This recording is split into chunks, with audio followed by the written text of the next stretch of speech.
Pascal Gaud. Oui, merci. Monsieur le Président, j'ai lu que vous étiez favorable pour demander au secteur des télécoms une contribution pour assurer la diffusion de la TNT sur 100% du territoire. Une contribution pour l'équipement en émetteurs numériques ponctionné sur le chiffre d'affaires.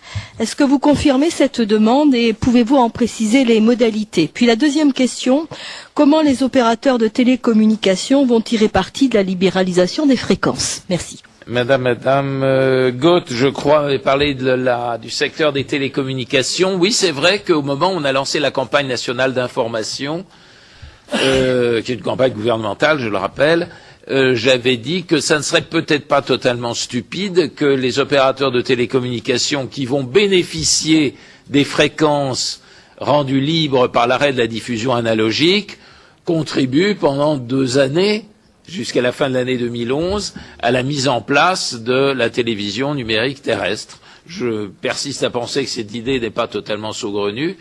Je constate que personne ne l'a reprise, ce qui ne m'étonne qu'à moitié, m'étonne même pratiquement pas, mais je persiste à penser que ça serait un peu un élément d'équité. Comme tout à l'heure le rappelait Monsieur Méhard, la France, à la différence par exemple de la Grande-Bretagne, finance la généralisation de la TNT uniquement avec l'argent des chaînes.